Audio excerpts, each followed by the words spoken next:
You're listening to Get Your Marriage On, the fun and spicy podcast bringing you new tools and fresh ideas so that you can be the sexiest couple you know.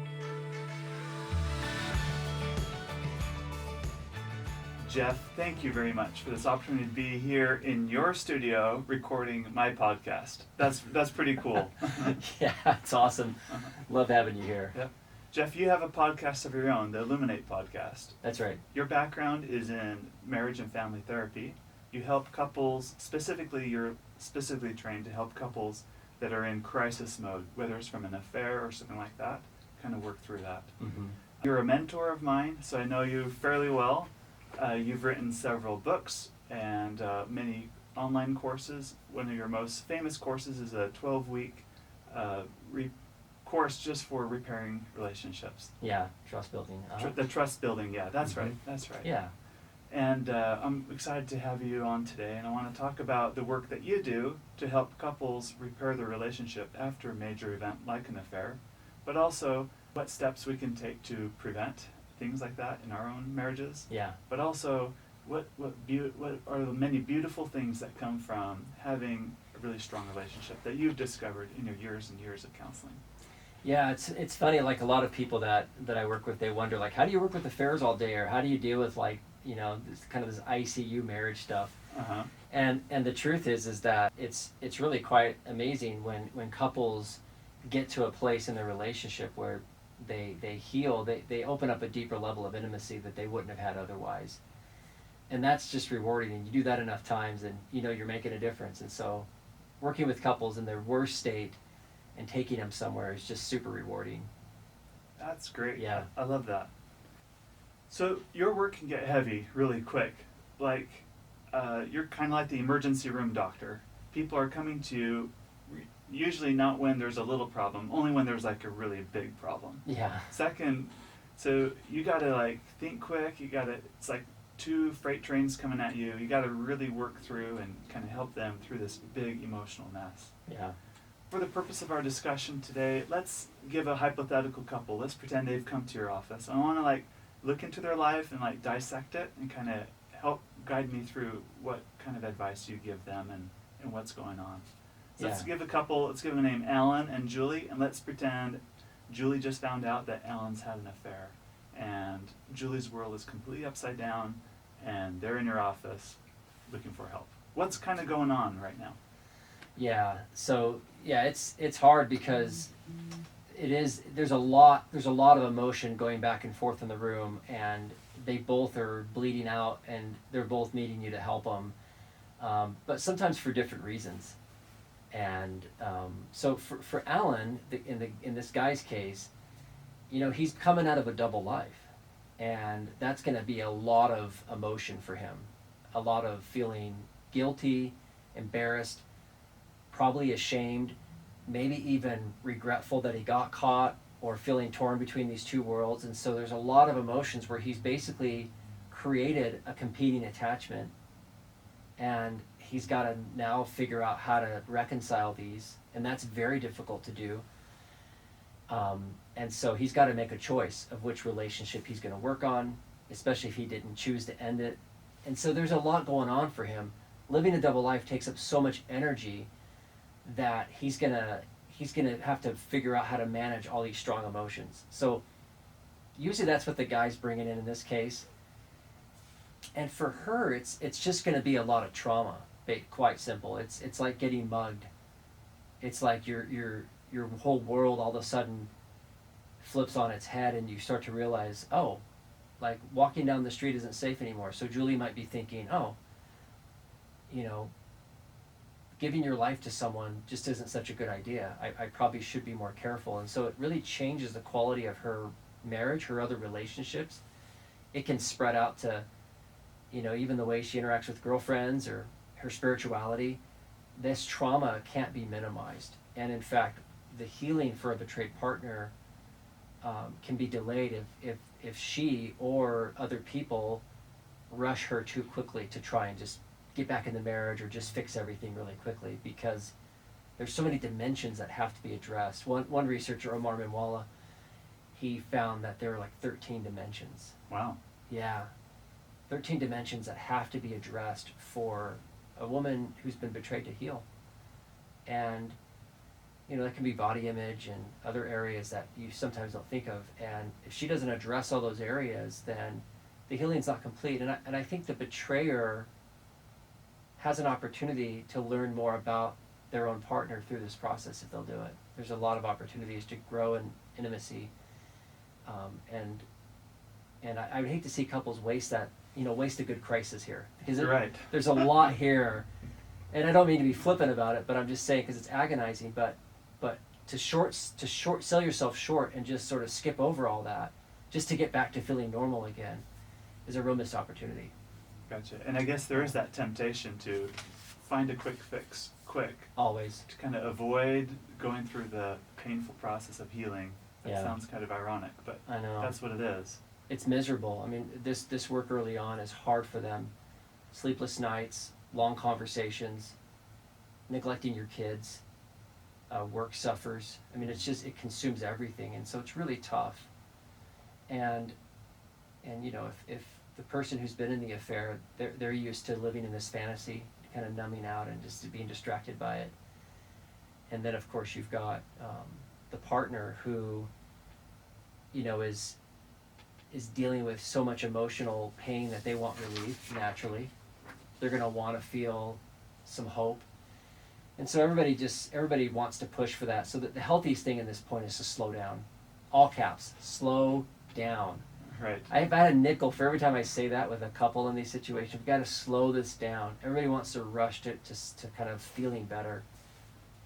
And that's how we're going to stabilize it. So the key tasks early on, real quick. He's got to get honest about his story. He's got to face reality. He's got to be honest about what he really did. So he's got to see it. He's got to let her see it. There's usually going to be some kind of formal disclosure. And he's got to make a commitment to which relationship he's going to pursue. And sometimes people are on the fence about it, because especially if they've invested in a long-term affair. So to cut it off completely, there's not this slow letting go of the other person. It's got to be a decision. They've got to be decisive and end it so there can be some safety. Cold turkey. Cold turkey. End it. You wouldn't believe how many people try and have like one last goodbye conversation, and then it starts it back up. It's just so normal because they've overcommitted to somebody, and it's messy. And then she needs a lot of emotional support, maybe even physical support, help, just functioning in her life. A lot of women just feel incapacitated.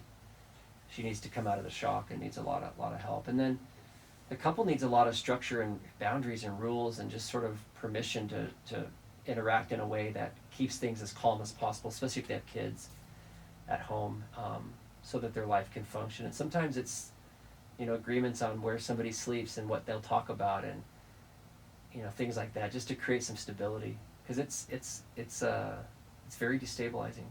I bet. Yeah.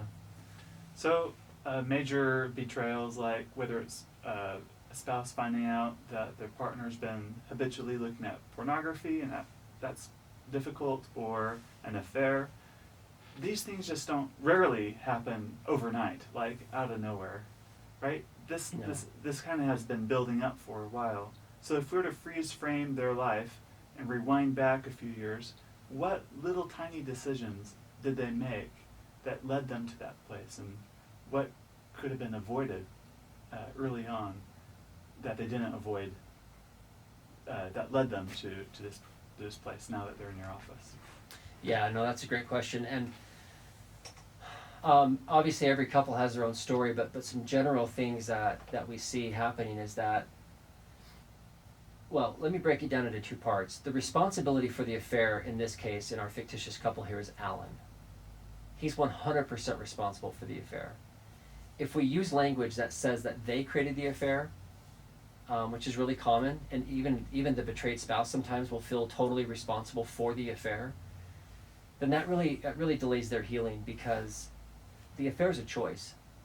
It's a decision that one person made to handle their own emotional problems or dissatisfaction with the relationship or other things in their life to cope. And so that choice is on Alan 100%. So what's her responsibility then? Well, her responsibility right now is to speak up and be honest about what she needs, and to be able to take responsibility for her own emotional well-being and not put that on him. If she's looking to him to somehow stabilize her, then she's going to go crazy, especially because he's going to be all over the place, especially early on. So for her to take charge of her own healing, ask for what she needs, be honest about her emotions, for him to get real and honest and take accountability for what he created. That's really, so in terms of what led into that, a lot of the times it starts with secrets. Secrets. On his part. He probably kept some kind of a secret sometimes before they were married. It could be about his past. A lot of guys that I work with, this is common for a lot of men, we're all guilty of this as men, which is not telling how we really feel. Oh, my wife couldn't handle it. Oh, or, men aren't supposed to be emotional or whatever. We just have all these dumb rules as men that we're not allowed to be emotional. So a lot of men end up being dishonest about how they feel and what they need and want. And we go through life sort of acting needless and wantless, especially nice guys. And I know you and Nate talked about that in a previous podcast. And so a lot of times I have guys that the affair is building long before it becomes an affair. And that distance, that separation of him living a secret emotional life that his wife doesn't have access to. And sometimes, in terms of her responsibility, sometimes, she's not picking up on that or caring about that, and they're both sort of agreeing to let's just live sort of separately and create this big gap in the relationship. That gap in the relationship is the fault generally of both people. I'm generalizing here. Right. But what he does with that gap in terms of going to start an affair is on him. How she handles that gap is on her. She might be pursuing him or reading books or, dragging him to marriage counseling or whatever, or she could just leave the marriage, right? They all have a choice. But leading up to this affair, there's usually a lot of things going on internally with both of them, and then one person makes a choice to deal with it. Now, are there cases where the marriage is totally seems to be good and they're getting along and they're connecting and one person just goes out and just does something totally stupid? Absolutely. Right. So that's probably more rare. It's rare. It's rare. But I'm saying there's all kinds of scenarios. So I always want to be careful to not blame a marriage for an affair. It's the people. The individual chose that. But part of the affair recovery, after they stabilize and we kind of settle things down and there's accountability and the couple's kind of deciding they want to work on this, then together they can look at and learn what kind of new marriage they want to have. And basically say, okay, we need to upgrade this thing to a different marriage. The old one wasn't working and we both were struggling. Or if it wasn't working for one person, well, it's not working for both people. So that's pretty profound. If you're in a fairly good marriage today, do you have to go through an affair to get to that point, to kind of have that conversation of... Boy, I hope not. Yeah. I mean, for the couples that are facing that and just have had that, dumped on them, then take advantage of the crisis. Take advantage of the opportunity and don't sell yourself short. But for couples that are not facing an affair or thinking about having an affair, or kind of tempting themselves or kind of toying with the idea, no, there's a better way. And the crisis of bringing up how you really feel or your frustration with the relationship pales in comparison to the crisis you'll create by cheating. Gotcha. So it's so worth it just to bring it up. Why don't people bring it up? What stands in the way of Alan years ago not bringing up that he was unsatisfied in his marriage? I know we talked on a little bit about emotions, but what's the conversation look like for the more mature couple to be able to say, this is how I'm feeling right now? I think we hide a lot because, we're afraid of losing the connection. We don't bring things up because we worry we'll make it worse. And so it's almost like, well, I'll settle for what we've got, and we just sort of stabilize at a certain level. And oftentimes we're living way beneath the privilege of what's possible for the relationship. Some people grew up in homes where they basically were it was modeled or they were reinforced that they need to be needless and wantless, that what they think and feel doesn't matter. A lot of guys, like I said earlier, we grow up believing that our job is just to make our wives happy, and then what we think and feel doesn't matter. And a lot of women are raised to be needless and wantless themselves. And that, too. it goes both ways. Yeah. Absolutely. In fact, most women are socialized to sort of be sacrificial lambs for the relationship, just to sort of feel like, well, what I need and want can't matter because I just need to monitor the quality of the relationship, and so I'll just give in to stuff. And so that can happen on both sides, and that can create a problem in terms of intimacy because nobody's really talking about what they need and want because they're trying to sort of hang on to this almost like a false intimacy, right? This sort of connection that they fear they will lose, but they'll actually have it if they lean into it more and start talking. It's an illusion to believe that you'll make it worse if you ask for what you need and want. You told me this story about your wife wanting to connect with you better because the way you were connecting before wasn't quite working. Can you relate that again? Yeah, and this is such an important point because I've been married almost 25 years, and the way we connect and what we need in terms of intimacy and closeness changes over the years. What worked when we were in our 20s isn't working now, especially since my wife's nervous system got shot out from 4 kids. All right. So what works for her now is a lot different. And so the other night, true story, we're in the kitchen and she just says, "Hey, I'd really like to have more time when you ask me how I'm doing, how my day was. I'd really like more time to be able to answer that kind of in long form, and not just on the fly when we're trying to get dinner on the table or we're headed somewhere." And so she says, can we find a time and do that? And we talked about it and decided that taking a walk at 8:30 at night would make sense. And so we've been doing that for the last week or two. Like we probably have done it 4 out of 7 nights, and it's fantastic. And that question of, well, how are you doing? How are you feeling? It's long form now, and it's great. And I get a way different answer than what she could come up with on the fly. And that only came because she asked for it. I am not a mind reader. There's no way I would have known that. And I really like this concept of secrets. So Yeah. you told me about the thing about secrets like a week ago, and it made me really think if I have any secrets in my life that I've kept from my wife. Mm-hmm. And there aren't like secrets as in like an attraction to another spouse in that order, but more like there are things that I've always wanted to like share my feelings with my wife that matter to me that I've been kind of holding close.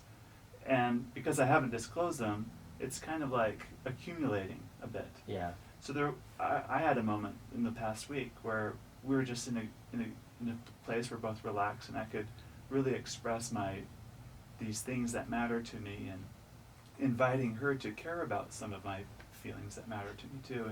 And it was mutual. It went both ways. And I think that's the beauty of intimacy. And couples who can practice this often probably are well on a track to avoiding a major meltdown or an affair like that. Yeah, that's so cool. I'm so glad you had that experience with your wife. That is such a great example of what I'm talking about here, because when we talk about having secrets in a relationship, of course, like you said, most people think of the big things like, I've got a secret bank account, or I've been looking at porn without your knowledge. Or totally, whatever. like I've got something that you could never know, or otherwise it would be a deal breaker. And those are definitely secrets. But I think there's common garden variety daily secrets that we have to really look at. And I love what you just did there. And there's beauty in sharing a secret. Now there's two people that are in on a secret, and that's what makes intimacy so wonderful and beautiful. Well, and they're the kinds of things you wouldn't share with other people. No. I mean, when you talk about affairs, virtually every affair, there's certainly just physical affairs where it's just just pure lust and there's no emotional connection. But the majority of them have an emotional component to it. And it's interesting, the bigger betrayal is usually in the sharing of things of the heart than it is about sharing bodies. Most people can get like, oh, so-and-so was just really horny and they just had sex with another person and whatever, like the lust part. We all kind of get that sort of instinctively. But the part that's really hard for couples, for betrayed partners to understand is, how could you share this with this other person? How could you give them this part of you that's only reserved for me? And if you want to affair-proof your marriage, this is a huge piece of it, which is, excuse me, which is to give your partner that part of you that is reserved just for them. The thoughts, the feelings, the fears, the worries, the hopes, the dreams, the insecurities, the embarrassments, all those things that we all just have to face and deal with every single day. You know, in an affair, as you start sharing that stuff with other people, you start talking about your dreams, what you really want, and all these, because it's almost low risk, right? Right. There's no real risk involved because you're not sharing your life with that person. Uh-huh. So it feels like I can tell this person anything, but the truth is that you're not paying bills with them. You don't have the deeper bond already with them. And so in a marriage, when you can do that, it's so powerful. It's so powerful because you're taking your shared story of struggle in life and then adding this beautiful layer of vulnerability and openness, and it's very protective. I've heard you say about 80% of couples decide to stick together after an affair or after finding out, like, secret porn use, whatever. They decide to stick together. And that's a pretty high percentage. I was surprised. Yeah. That's really cool. That's awesome, actually. Yeah, it is. Why do some couples say they're stronger after the affair? Well, yeah, I mean, again, they're having conversations that, you know, your average couple isn't having. They're uncovering areas that they didn't even know they had. And so, or maybe they've had secret thoughts or feelings or fears or worries, desires that it's almost like we got to put it all on the table now if we're gonna heal. And so it's cool. It's an invitation into a deeper place, and the couples that do that work find that. I mean, most of the couples that I've worked with that have healed from affairs, that have really healed and done the work, they describe themselves as like a new marriage, like they're reinforced, that they never imagined it could be this good. And they say stuff like this, Right. Uh-huh. because they've earned that. It's something that nobody can take from them. They've gone through the gauntlet. Yeah, Right? and it's something that, like, some like cheap fake relationship with somebody else, it's like no competition for what they've created. They value it. They have something so beautiful, and I don't want to dress it up and act like it's an easy path to get there, but it's a place you can get to. And you don't have to go through an affair to get there. Just life in general will bring those opportunities. It could be just like a special needs child. It could be a job loss. It could be an entrepreneurial venture. It could be whatever it is. Yes. Use whatever crises that just naturally come in your life. Beautiful. Make those building blocks to help you build that intimacy. Yeah, 100%. 100%. Because here's the thing. Those same crises that people are dealing with in life, oftentimes that's the ammunition or the fuel, if you will, that's driving them to another person. So really the choice is, you're going to have that stuff punch you in the face anyway. No matter what. No one's exempt from that. Life is very unforgiving. Exactly. Life is very unforgiving. Life is hard. Exactly. Uh-huh. And so the choice is to turn toward your partner, like Gottman says, versus away. The choice is to turn and bring that stuff to your partner, not keep it inside, certainly not share it with someone outside the relationship. I'm not talking about talking to a buddy or a girlfriend or whatever and just, you know, processing your stuff. But that conversation should ultimately be a dress rehearsal to bring you back to the marriage. Yes. A chance to sort of, you know, maybe take a first run at it, and if you feel like you need to organize your thoughts, but ultimately the final destination should be your spouse. There's a correlation between a great sex life and great intimacy. Yep. You can't have a prolonged long-term relationship and have a hot sex life if your intimacy is not strengthened also in that relationship. So Right. what are some of your tips after helping so many couples rebuild their intimacy to help them get greater satisfaction out of their sex life? Yeah, it's a great question. Yeah, and I'll just say as a side note, this is why I think it's important when people talk about intimacy in a relationship, that they aren't just only talking about the physical act of sex. Right. Intimacy is often a euphemism. It's because we're in our afraid to say culture. sex. Yeah, exactly. And there's a big difference. Huge difference. Uh-huh. And so what we're talking about as far as people developing intimacy doesn't automatically mean you'll have a great sex life, but you can't really have a great sex life without the intimacy. So it's definitely a foundation there. So So on that note, it's important to not confuse intimacy with intensity. A lot of people feel, especially in long-term marriages, they'll feel a drop in intensity. I mean, it's intense when you're dating someone brand new, and they brush your cheek with their hand, and it's just like the sky's lighting up, and everything's wonderful.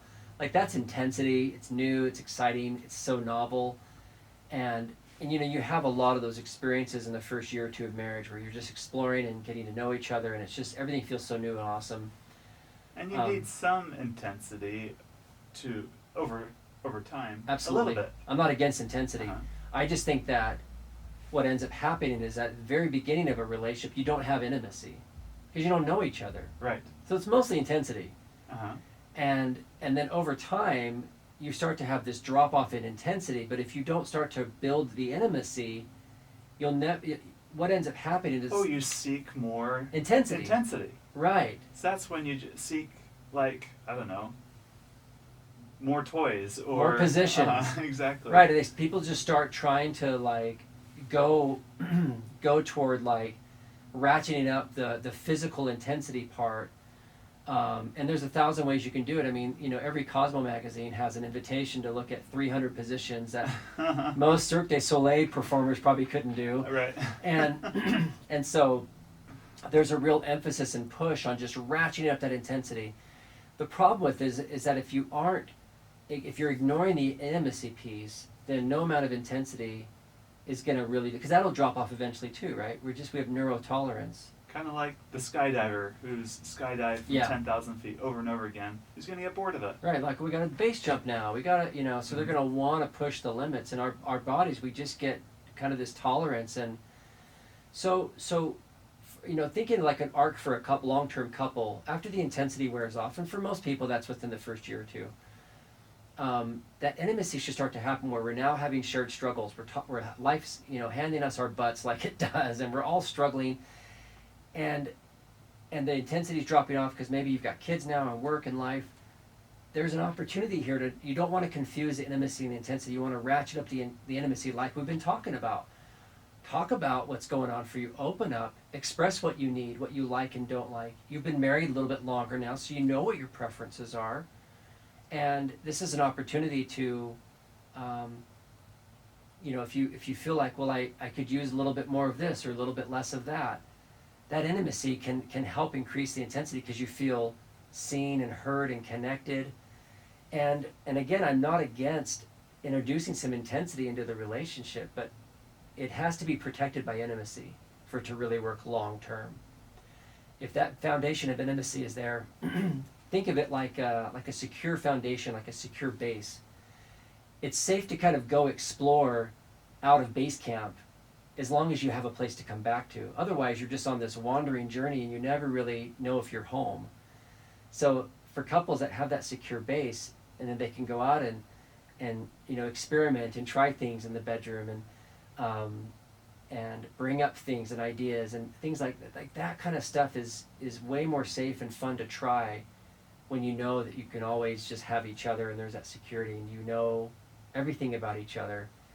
So yeah, if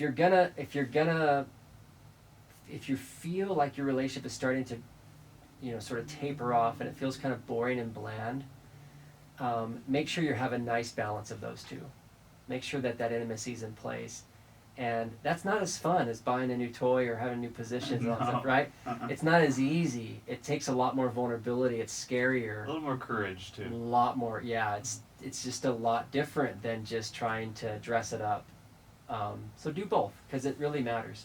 So once in a while, I hear from a couple who's downloaded my app. They'll say, we've been married 25 years.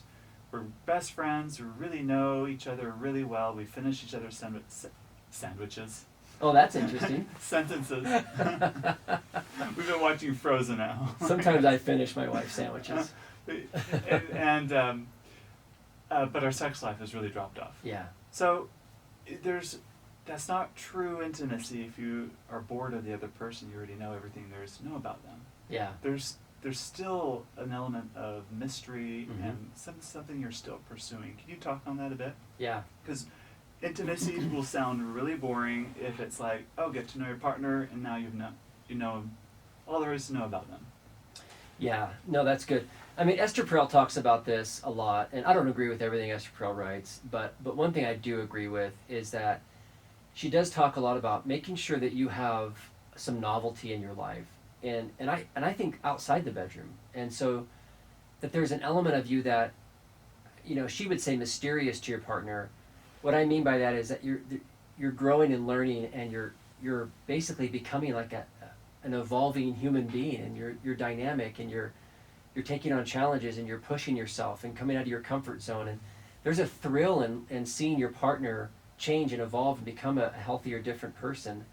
And there's something about that, because it's almost like you're dating someone new, right? Mm-hmm. Like you're Mm-hmm. growing together, and so the stagnation is really, to me, a personal responsibility. So personal, don't stagnate. Don't Keep pushing stagnate yourself, on yourself as learn an new individual. skills, whatever it is. Pursue and grow. Yeah, because the couple can only grow at the rate that the individuals are growing, and so if you've got two people that are, or one person that's really committed to personal growth and taking on challenges, and this could be things like learning a new skill. This Like could, you, learning to play the organ. yeah, Uh-huh. exactly.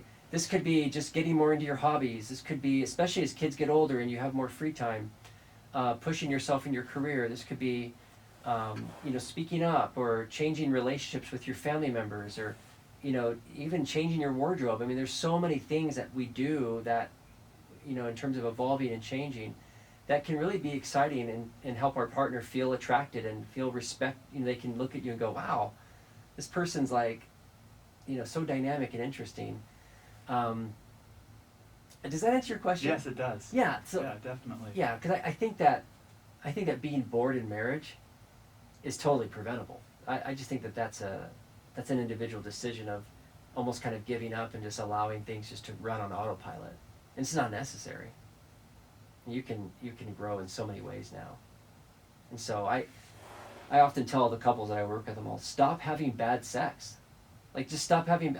Just refuse. If you're if you're going into the bedroom and it's just like, okay, duty, here it is, like, oh my gosh, let's just get through this. Like, why are you doing that? Have a conversation. Speak up. Ask for what you need. Just say, this isn't working for me, and figure out where it's not working, without defensiveness, without blame.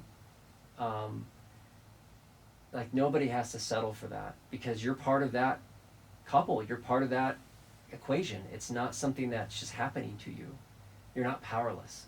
Mm-hmm. And you've got a lot of great resources where couples can start and get educated and understand. Do you understand your own body? Do you understand how this even works? What roles, what scripts, what beliefs, what ideas, what rules were you taught around sex, bodies, men, women? Like, so there's some great conversations that couples can have to really open this up.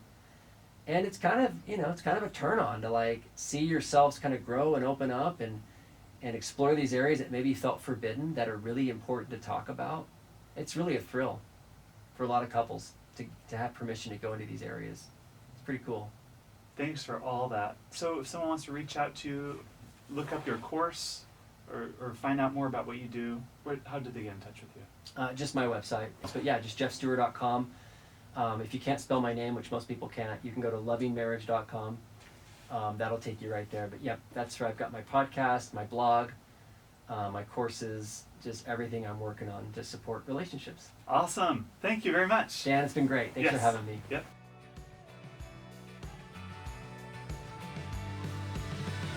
We hope that you enjoyed this episode of Get Your Marriage On. And if you did, we would love it if you would take a few seconds to give us a rating on iTunes and to share the show with your friends. They'll thank you for life. Once you've done that, you can head over to getyourmarriageon.com for more resources about today's topic and to download our amazing marriage apps. Now go get your marriage on.